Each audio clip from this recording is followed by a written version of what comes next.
good late afternoon, early evening, if you want to call it evening. um, Today has been a busy day, and I'm glad to be busy because it makes it easier for me not to worry about yesterday's hubbubaloo.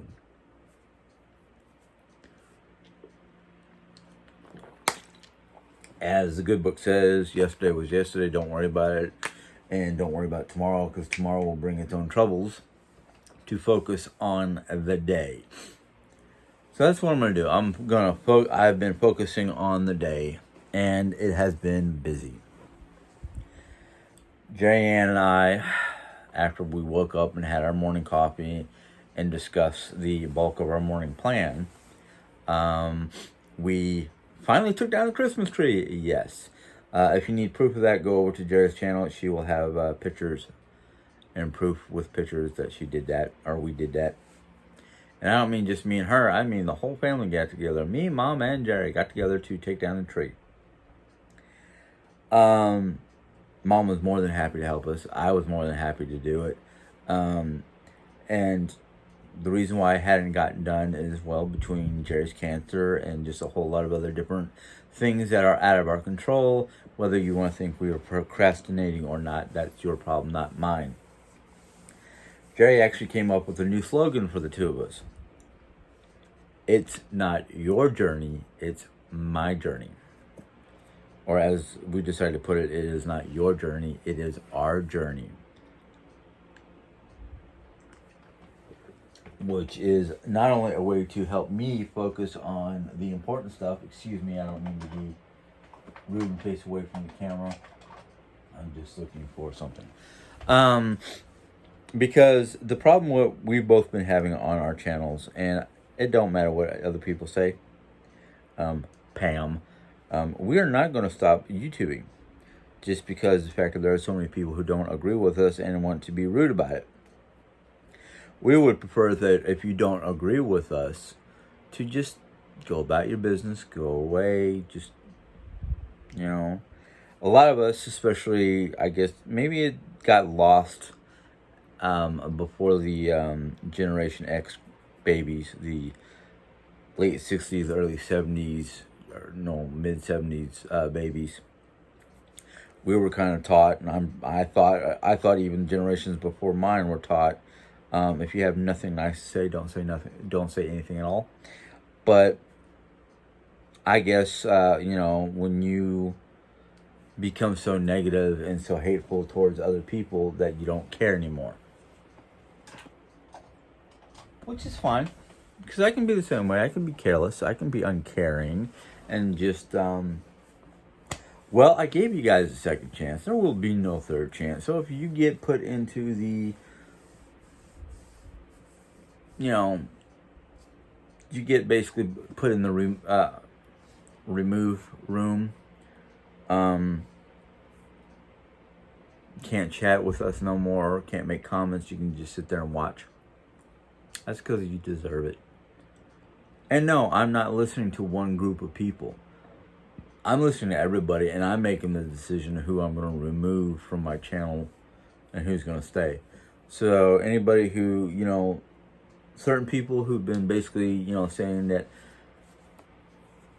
a number of people who've been actually more positive and beneficial to my well-being is the nasty ones. I'm just going to assume you're talking about yourself instead of other people because, I don't need other people to help me make decisions. Jerry don't need to help me make decisions. She gives me suggestions and let me run with those suggestions to basically help make my decision. If I decide whatever her suggestions are not going to fit for me, then they're not going to fit with me and I'm not going to use them. Jerry knows this. She's gotten to the point where she realizes that she cannot make me do anything unless I really want to. And everything I do for Jerry is out of love. Not because she asked me to do it, but because of the fact that, I'm the type of person who will do what my loved ones ask me to do unless I either A, don't feel like doing them because I'm not hurting, or B, feel like I'm doing something that could be too dangerous for me. Now, A lot of you in the past, a lot of the naysayers, a lot of the people from the bakery group try to say, "Oh, you're only doing it because of the fact that you're under Jerry's boot." No, nobody's underneath Jerry's not under my boot. I'm not under her boot. We do things 50-50. We discuss things and then decide if we want to do them. You know, I might tell her I don't feel like doing it right now, and it gets put off. Or she's not feeling up to it, so it gets put off. It does not matter who decides if we're going to do it or not do it. It's the factor that we are talking together and making decisions as a couple, not a pair of individuals who live together. And as for the questions that supposedly were supposed to come from Diane's channel, I haven't seen them yet. She wants to ask me a question, she can come to my channel and type it out.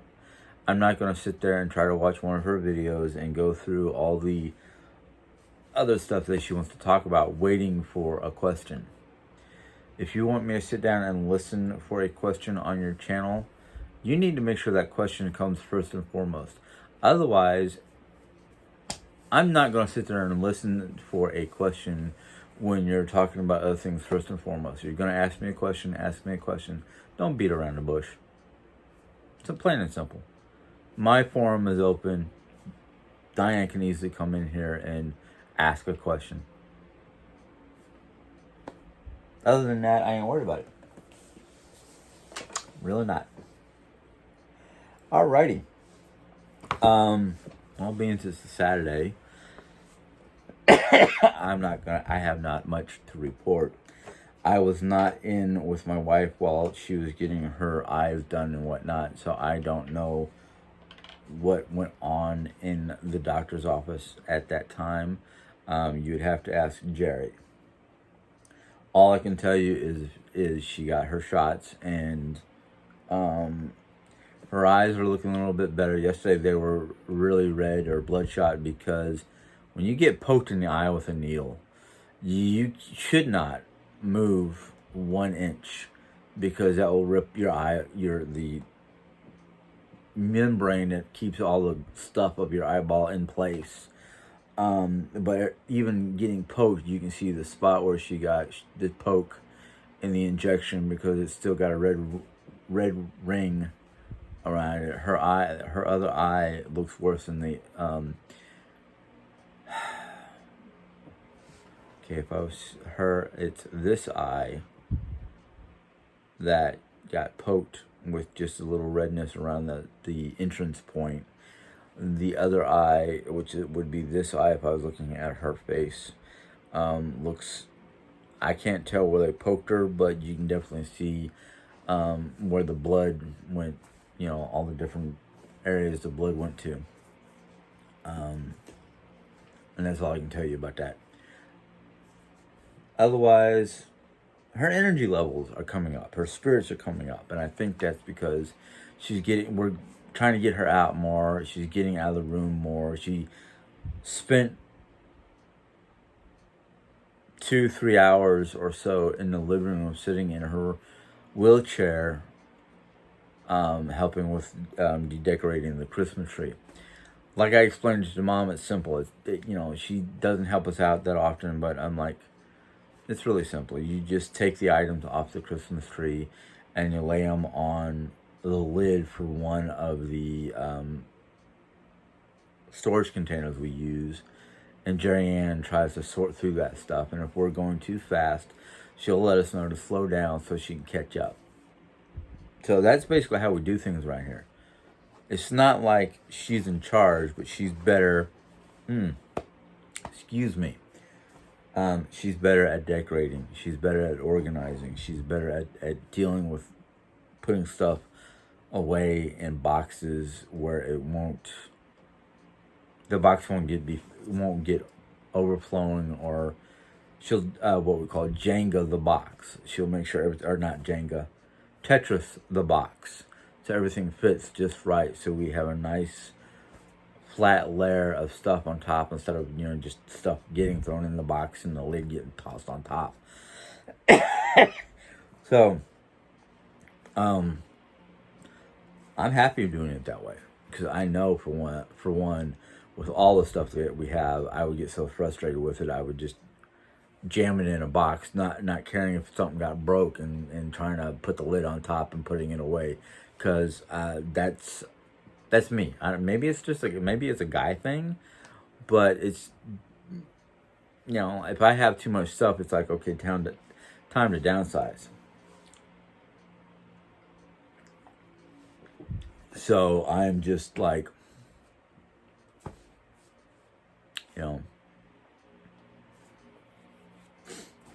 doing what we can. So we got done with that, and Diane and I were both hungry, so we got lunch.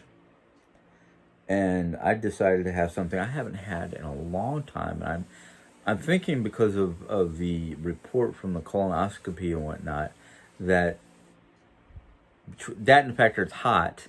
And I remember back in New York when it got hot, we ate a lot of cold salads. So that's what I had. I had a nice salad, just some lettuce, some sliced onion, and I don't know who makes it now, but it's basically a salad topper that has a lot of things like bacon bits and sunflower seeds and peanuts and soy rice, a lot of good healthy products that should go on top of a salad. I think the only thing that was in the salad topper mix was probably the bacon. Bacon is probably about the only thing that would not have been healthy for me, but you can't have some bacon bits without a salad. It's just sacrilege, especially if it's just a simple garden salad, So we had lunch, and now it's basically sit back, relax, let our food settle. Maybe later on this evening after dinner, or in between dinner and the time I'm done with all this, we may, depending on how Jerry and I feel, we may go and finish up the craft room, which is simple. I just hand her a box or two and she does her thing, and then I put it away. So it's like, I can hand her a box, leave the room, play Civilization or some some turn-based game like that, and when I hear her ask me to come in, I just go in there, put the box where it was, bring out the next box, let her sort through it. But I think what she wants to do here pretty soon is, once she gets everything in their boxes, it might be somewhat organized, but what she says she wants to do is, once she gets all the stuff that she wants in the boxes, before she starts crafting, or in between craft projects, is she wants to go through each box and start filtering out stuff that she no longer needs, wants, or uses. So I'm like, yay, another box to put in a van for, Goodwill.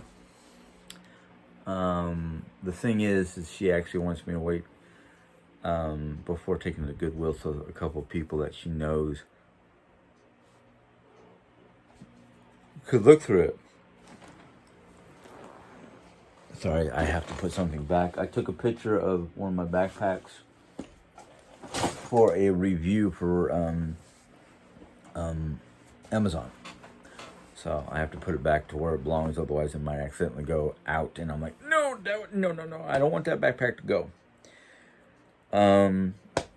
But yeah, we put in a good couple of hours trying to just deal with the living room and reorganize, put everything away, all the Christmas stuff away, move it off to the side so I can remember to take it out tomorrow morning, if not later tonight, depending on weather. I don't like doing things when it's too hot, because just like it literally drains me of all my energy and makes it difficult for me to breathe. Because today, excuse me, today when I woke up, it was like, ooh, look, it's 71 degrees at 9 o'clock in the morning. So I was able to get up, open a couple of windows, and I went, oh, it don't feel that cool. And even though because my thermostat also registers temperature because of humidity, the thermostat in the house was like, it's 79 degrees outside. I'm like, oh. But the phone said And then I went, hold on a second. I scrolled up and I went, oh, yeah, 98% humidity. No, thank you. Close those windows. I do not feel like, I don't want to feel that I'm in a sauna feeling, because that humidity, it's not the heat, but it's that humidity that sucks the energy right out of me, as well as making it very difficult for me to breathe. So I just kind of went, okay. Yeah, that was a great idea to air out the house, to make the floors sticky when I walk on them. That's the one downside of hardwood floors or linoleum, is the more humid it is, the more sticky your floors feel under your feet. So it's like, no, that was a good idea, but no, not with that humidity. I'm happy it cooled down temperature-wise, but when that humidity gets that high, it don't matter what the temperature feels like. It could feel like 80, it could feel like 68 degrees outside, but with that humidity, it feels like it's, 5+ degrees warmer. So it's like, oh yeah, 68, that's great. That's what we have the house set at temperature-wise inside. Let's just open up windows. And then you go, what was that? And why am I feeling hot, sweaty, and sticky at the same time? Oh, that's the humidity factor. What was it? Yeah, almost 100% humidity. It's because we have storms coming in our general direction, and it causes, if it's either, here in Missouri, it's like, if it rains before the sun comes up, the humidity is going to be very high. And yeah, it might seem like, oh yeah, it's 71 degrees outside, let's go open windows, and then you realize that, oh yeah, it rained a lot in the middle of the night, so yeah, humidity is going to be crazy. Now if it rains during the daytime while the sun is still up, the humidity might be a little high, but the temperature will be lower. And sometimes, because of the sun, if the temperature is lower and the sun's hitting everything just right, the humidity goes down, because the heat of the sun evaporates the moisture faster than it could affect the surrounding air. At least that's what I know from science. But anyhow, I left off last night after a very long video, and I just briefly spoke about the drinking customs from the Nordic people. This is wedding customs, and I'm going to tell you this much. I loved reading this part, because I was like, ooh, if we had those customs today, I'm pretty sure the divorce level would be much lower than it is. But it says here, weddings, social contact. As in many pre-modern societies, Norse weddings were arranged by the families of the bride and groom. Rather than a religious ceremony, a Viking or Nordic wedding was a social, economic, and political contract. Sealed with a handshake, marriage often forged alliances between powerful families or ended feuds.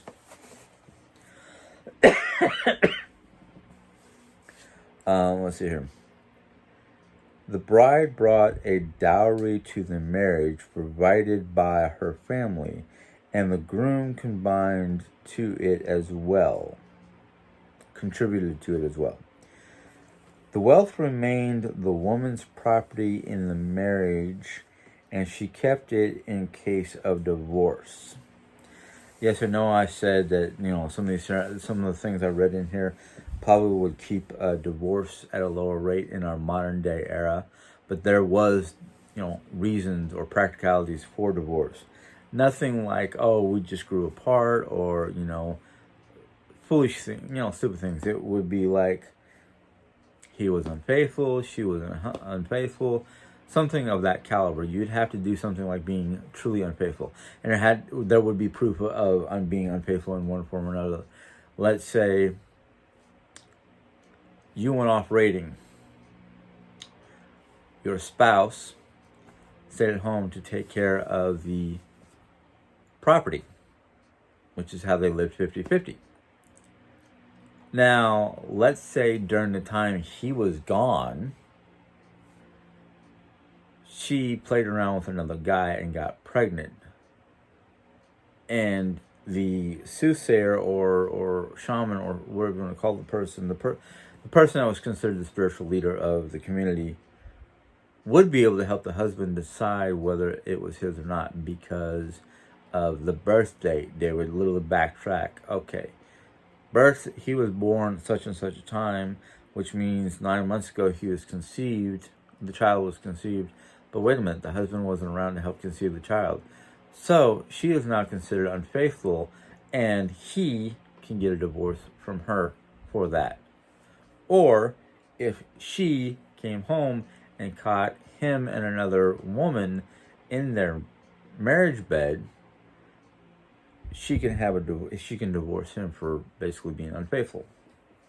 That was like their main, primary, strongest reason for a divorce, is basically infidelity. Anyhow, let's get back to this. The groom also paid a bride price to the bride's family or guardian. Part of the thought was that if he could not afford the expense of getting married, he would not have the ability to support children either. Something the laws were very concerned with.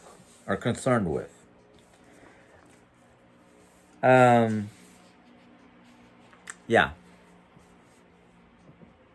I can understand that, And then they have this little thing of you give love a bad name. All of us should know that song, but not everybody does. And I'm just gonna read it. It says, "Roses are red, violets are blue. I'll stop right there." The Norse The Norse made composing love poetry illegal, punishable by banishment or death. Lonely swans don't scrawl their poems in private diaries. Poetry was most often recited. Publicly sharing a love poem about a woman inadvertently started rumors that might tarnish her good family name and bring down the wrath of angry brothers on the love-stricken suitor. I wonder what the Vikings would have thought about sexting. I'm just going to pause there for a second. In our modern day times, yes, there's the digital ability to send poetry or messages or whatever to a person you're in love with, especially if you have her number or method of contacting her via the internet or various platforms.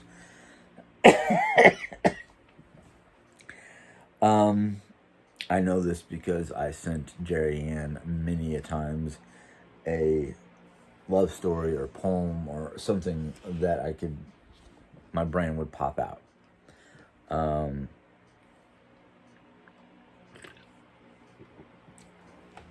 And back then, during the Viking era, they did not have such methods. So it had to be either a poem or a sonnet or some form of flattery towards the young maiden. And yeah, if the young maiden had already been betrothed by her family to another, it could create quite a stir, and could cause issues with her family, and could cause brothers, if there were brothers, to find this young suitor and beat the living tire out of him, just because of the fact that it's tarnishing the family. Okay, let's see here. The families the families did not arrange a formal courtship period where the couple could get to know each other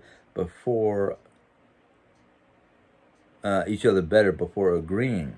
However, the Icelandic sagas do record instances of a woman's family consulting her on the match before agreeing to her betrothal.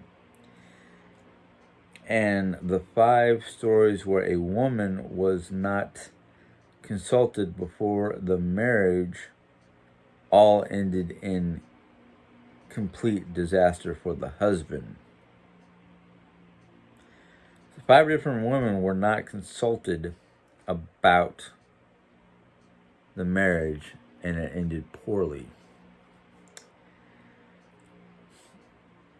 Okay, well, I can kind of see some of the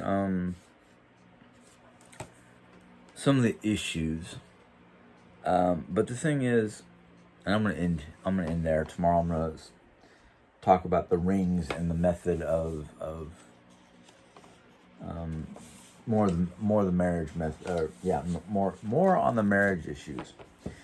In our modern day times, we've gotten to the point where we can freely choose whom to be married to and whom not to be married to. Now I know, for instance, I have a cousin who was married, at least either married or was living with a woman who had kids or he had kids with.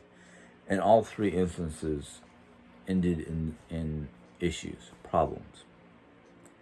Instead of getting better with his decisions, it got kind of worse. Because he made some poor decisions on his choices. Now, I'm not going to go into detail because the fact that it's not really that important. What's important is the fact that he chose poorly. Now, as for the Icelandic incidents, and I don't think I have that particular saga. Consulting the bride-to-be is kind of a smart thing in some ways and whatnot, because it's giving her the choice.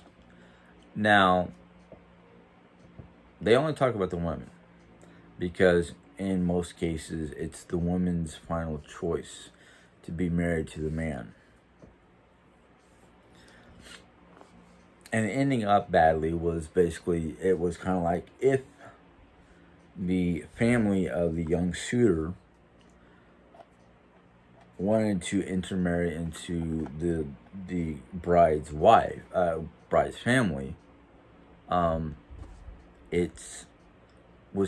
they consulted her of, do you really want this marriage? Now, I would think if there was a consultation of any form with the bride-to-be, in my brain would be like, they're not marrying for wealth or power or some sort of, stance in the community of showing how much higher they are than the average family.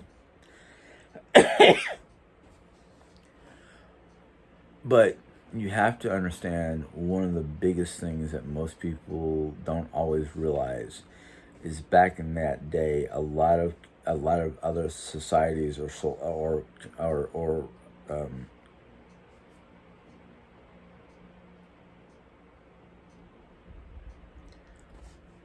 other countries, other nations, a lot of, and this is one of the things that sometimes I argue about with people about Christianity. In a lot of the Christian communities of old, the woman had very little to no say, which is one of the many things that I don't agree with. I think even as far back then, is women should have had the say of, who they can and cannot marry, or who they want to marry and don't want to marry, because you got to realize that a lot of cultures back then believed that once a woman is married to a husband, she has no choice but to answer to him and do as he says. I don't like that idea. I really don't. To me, I think that's not only just a well, let's just put it this way. The Nordic people believe that a woman had a choice. It was her choice. A lot of times it was not because of, it was for a reason. And a lot of times the families would explain the reason to the groom and the groom and the bride. Now, being a man, I can say from a man's point of view, it's like one of those, I can marry this girl and I can choose to either be happy or I can, find a way to get a divorce. Granted, a lot of the ways they, find back then to get a divorce would also would mean either you are no longer a part of that community, you've been exiled, or you pay the ultimate punishment. And it's one of those things back then is like the Norsemen especially, because they felt honor bound when they make an oath. And the wedding vows and the method of the wedding vows and whatnot, which we'll get into tomorrow, not only would help the bride and groom see the symbolization of not just the rings, but the symbolization that I'll get into tomorrow, to basically go, oh yeah, I better think twice before committing to some method of breaking my vows. Well, I won't go into extreme details because that's in the next part of the book. But let's just say that the Nordic people had a way of exchanging wedding gifts. And from the groom side of the family, the wedding gift would be a sword that had been in the family for generations, or freshly forged, to help symbolize the bond between the two families. And the thing is when they do their wedding vows, they would take that sword and they would hold it, and it would be on the ground, like pointing upright, and both bride and groom would put their hands on top of the hilt of the sword. Here, let me just, for demonstration purposes.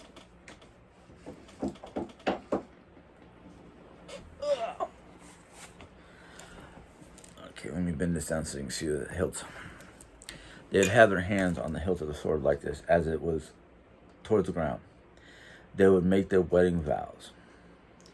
Then they would take the sword home and hang it on the wall so both the bride and groom could see it. And according to a couple of the different stories I've read in different books, that basically the reason why the vows were placed on basically a sword is because that sword would be hanging on the wall. Granted, I have my scabbard on. They'd hang it on the wall, and most of the swords back then that were on walls did not have scabbards, to basically remind them that if either husband or wife broke the vow, the sword that they made their vows on could be used to kill the other one. Seems a little barbaric, but the thing is, you make your wedding vow on a sword that hangs up in a central part of your home as a reminder of death do us part. They're serious about that vow. Very serious. Now, if you were taking the TV series Vikings, if you were like Rollo, single, you can go out and, do all the nasty things that, movies tell us that the Vikings used to do. Raiding and pillaging.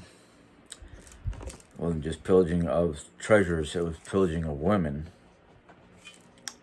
Maybe a single man would do that, but a married man would probably think twice about it.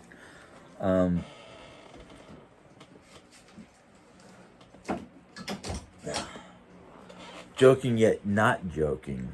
I think if we had men and women who took their vows as seriously as the Norsemen used to, because of the way they placed their wedding vows, there'd probably be less issues in this country, especially when it comes to divorce and infidelity.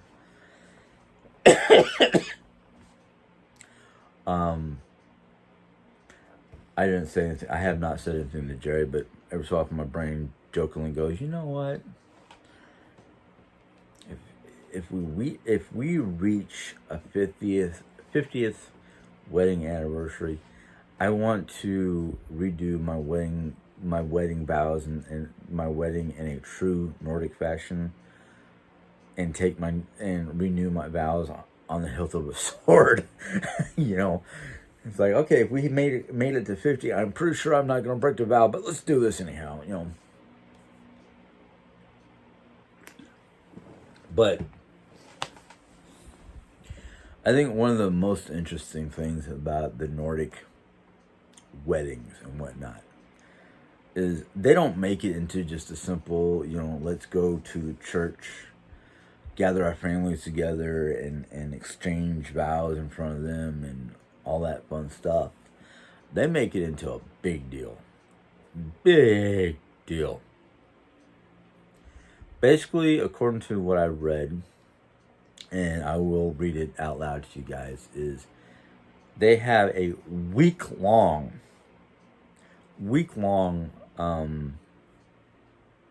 wedding ordeal. And nowadays in our modern day community, we call it the honeymoon, but it's not with the whole family. And no, they don't consummate their vows in front of everybody. But it does there's a story that I read that basically there are 7 attendants to the night. And basically what they're supposed to do is they're supposed to help usher the bride and groom into their bridal room or bed in their new house. And then they're supposed to basically I don't know if they vacate the house or what it is, but basically those 7 attendants stay for 2 nights, I think it is, where the husband and wife cannot leave the home for any reason whatsoever. They have to stay inside the home. And those 7 attendants would make sure that they had fresh linens, fresh food, and basically, for that 24 to 48 hour period, they're supposed to spend the whole time basically consummating their marriage, or at least spending time getting to know each other and maybe hopefully consummating their connection or their vows. I, for one, would have an issue with knowing that there are 7 women either sitting outside my house listening to everything that's going on and making sure our linens are fresh and our food is fresh, and making sure we basically stay put in the house to, connect.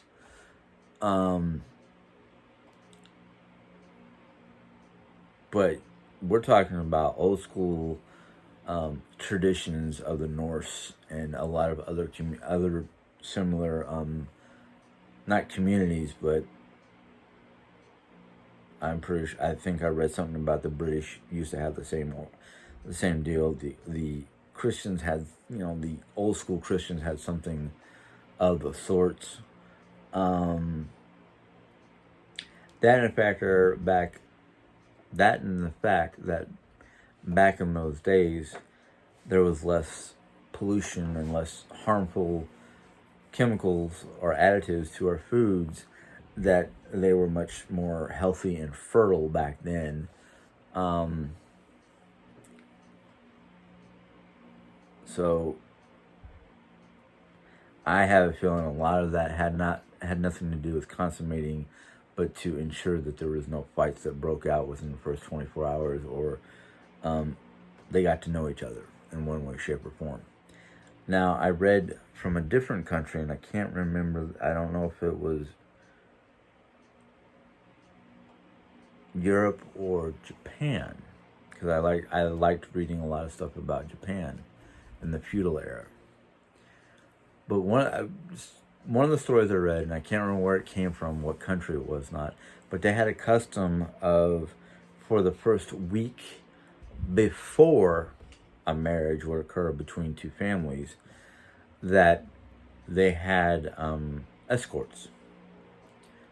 She had a handmaiden, and he had, I don't know what you'd call the male version of a handmaiden, but he was basically there. The two people that weren't courting, that were basically forced engagement, basically, those two people who followed them around and watched them was to make sure there was no hanky panky before the wedding.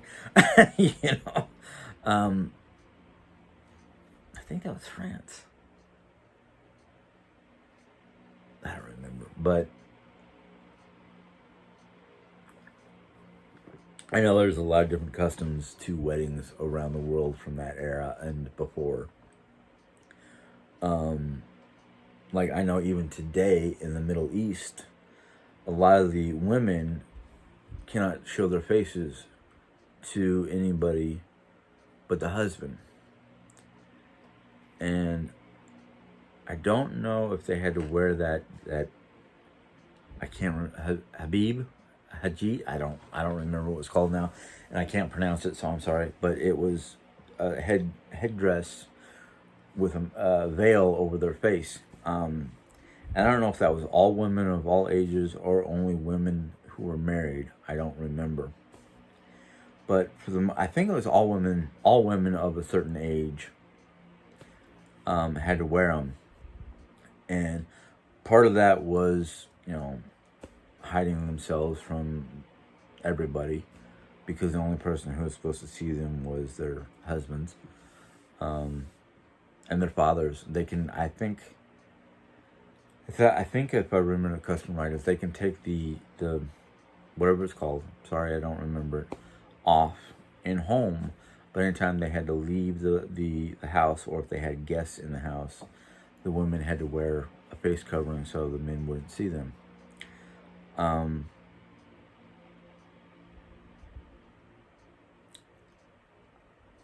I don't remember exactly what the custom was for or what it was about. And if you if you know, please educate me. I like to learn things about all cultures, especially cultures that are interesting and different.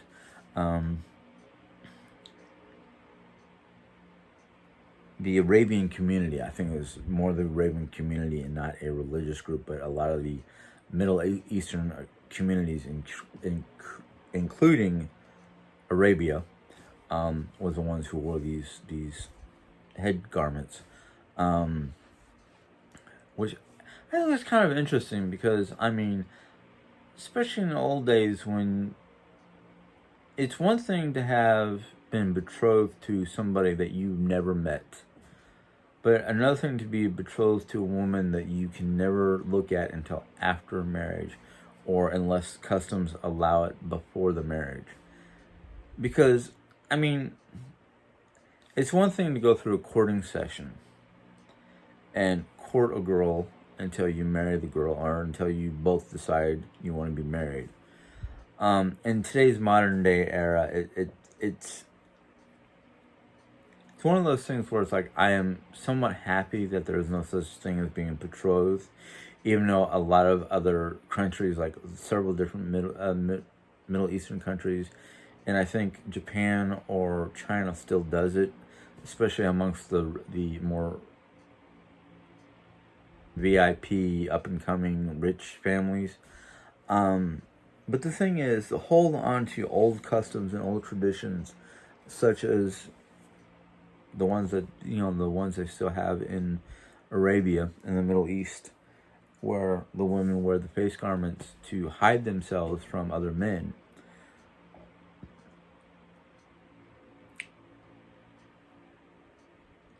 It's not that I want things to go back to old school or live in a fantasy world of things are still like they were.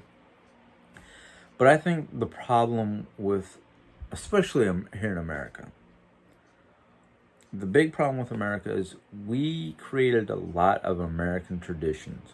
And some of those traditions that are not truly all American, like 4th of July, a lot of our traditions and whatnot came from the old world.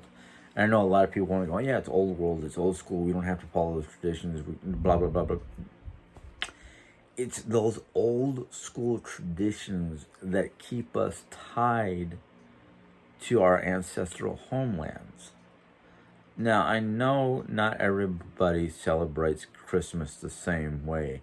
In fact, there are a lot of countries that don't believe in Christmas. A lot of them just don't understand the purpose of Christmas. But let's take a tradition that we have in America that is truly all American, that most foreign countries don't recognize. Even they might recognize Independence Day because every nation has an Independence Day of one form or another. Mexico especially, I don't know about any of the other Latin American countries, have Cinco de Mayo. That's their day of independence, when they won their independence. We have 4th of July because that's when we won our independence. I don't know. Canada has most of the Western Hemisphere, which is North and South America, have an Independence Day because that's the day they won their independence. Australia, I think, has an Independence Day. If you're from Australia and you're watching this, and you guys have a day of independence, I would like to know what it's called and when it happens. I don't know if it's Guy Fawkes Day or there's another day that was a strange sounding name that I don't remember what it was for. But Guy Fawkes Day is the day they light fireworks and have fireworks display in Australia for themselves. At least that's what John Williamson's song was singing about Cracker Night. Strange sounding name because, I mean, most Australians are basically, except for the native Australians, most Australians are pretty much white like we are because they descended from Europeans. But they call their night that they shoot off fireworks on Guy Fawkes Day. Somebody called it Cracker Night. I think that was John Williamson. He sang a song about it. I'd like to go find that song. I'd love to go back on. I'd love to go into Amazon Music and try to find his songs. Or even YouTube Music, because at least they're free. But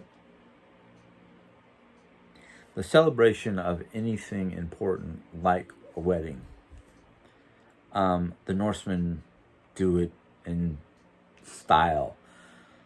And, I'm just going to paraphrase part of it and read you the rest of it. But to paraphrase some of it, if I got to, oh, no, I'm not going to be able to do that. This video is already 45 minutes long. So let me just cut it off real quick. The purpose of weddings, we all understand the purpose of a wedding. To join not only a man and woman in matrimony, to be life partners, but you're joining two families to become one big family. Now, back in the Nordic era, to do so was a big deal because you're either putting an end to a feud between the two families, or you're joining two families for political or economic or some form of importance to the community. Because marrying two families back together was not always just because we're tired of fighting, we're tired of our brothers and sisters dying for a stupid reason, or a reason that just doesn't make sense anymore. Let's seal the bond to make peace by marrying your oldest son to my oldest daughter, or vice versa. Nowadays, it has more of because two people love each other, not for a political reason, not for an economic reason, not to stop a war or anything like that, but because they truly love each other. Now, for the Norsemen, not only was it sealing a bond between two families, but it was a major, it was like one of the second non-religious major reasons for having a party. Now, You want to talk about Europeans and their parties. I think the Norsemen back in their time was like the party people. You wanted to have a good, fun party. Hopefully nothing breaks out, nobody gets into a fight. You go talk to a Norseman.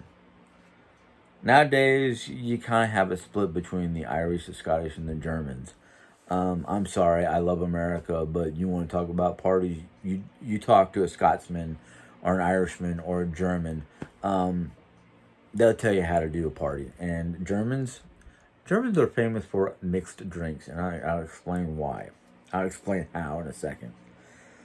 But the Nordic wedding ceremony, like I said, was a week-long ordeal. And they had a particular brew or beer called Bride's Ale. And basically it was big, tall oaken barrel filled with this bride's ale that was made by the bride's family, usually. It was more of a home brew or anything like that, but it was particularly made for weddings by the bride's family. Now, the idea of having a big week-long party nowadays seems expensive and just too much of a hassle. So you have the wedding party meal and whatnot that one day, the day of the wedding, and then husband and wife would go away for a week for a honeymoon or whatever they can afford for a honeymoon. That's that's the modern day version of a bridal week or wedding week. Not as much ale, not as much partying, but still, it's that week that is given for the husband and wife to get to know each other because they've been betrothed. They don't know each other. I think it's a smart thing. But nowadays, we have, oh yeah, I'm falling in love with this person, and we've been dating for X amount of time, and he just proposed, and I said yes. And then you already know each other well enough to say, okay, let's start making plans for the wedding. And hope in between the time of the proposal to the time of the wedding, something doesn't go south. I've heard stories of men just couldn't wait, and she wasn't willing to have premarital sex, excuse my language, and he was unfaithful, and she found out about it and broke off the deal. Or vice versa, or whatever. Something might have happened to cause the two of them to go, this isn't going to work, we can't do this, we shouldn't get married. Or some couples who just don't go through the ceremony and just live together and are happy with it. Whatever people's choice is. And I'm all for choice. Give me my choices, let me decide. I'm happy with that. That's why I don't think I could handle like being betrothed to somebody, because what if I don't like her? What if we meet and I go, oof, she's got a face that could stop it, something like that. Yeah, that's judging the person by the cover of the book, but the thing is, that's one of the reasons why for betrothal, because you can't, it was more to help the community keep growing, basically. A lot of betrothals might have been for power or wealth or whatever. Some of them were just, wanted to keep the community growing, and, why not hook this person up with that person, Like in the movie Mulan, the matchmaker. Her job was to make sure that the women were going to be good, prim, proper, obedient wives. And there was always a family who was, ready to have their eldest son marry the eldest daughter of a family, and maybe they've already got their eye on the family. And back then, with the Chinese, the women did what the husband told them to do, and that was that. I don't like that idea either, but, that was the customs back then. Anyhow, I've talked almost an hour about weddings and the Norsemen and different customs. So I am going to sign off, and hope you guys have a happy weekend. If you are in an area that is not storming or flooding or having some sort of natural phenomenon keeping you from enjoying camping, I hope you enjoy your camping, your outings. If you're a family that doesn't camp because you live in a big city or something like that, I just hope you enjoy your weekend. So you guys have a good day. You can hit the thumbs up, thumbs down button, your choice. You can put a comment or question in the comment question box, and I will deal with it to my discretion. I've already said it yesterday. I'm going to say it again. Causing too many problems. You're being too negative. There's no 1, 2, 3 no more. I gave you enough time. Gave you almost a week, and so many of you are already spoiling it to the point where it's just ridiculous. You're not going to change. You're always going to be negative, and I'm not going to deal with it. I don't need it in my life anymore. This is my journey, not your journey. If you don't want to be on my journey and understand the positivity of my journey, or you want to just be negative and dredge up the path, which is like dirt, dust, debris, well, I'm gonna say this as kindly as I can. There's the door. Don't let it hit you where the good Lord split you. Until next time, you guys have a good day. Bye.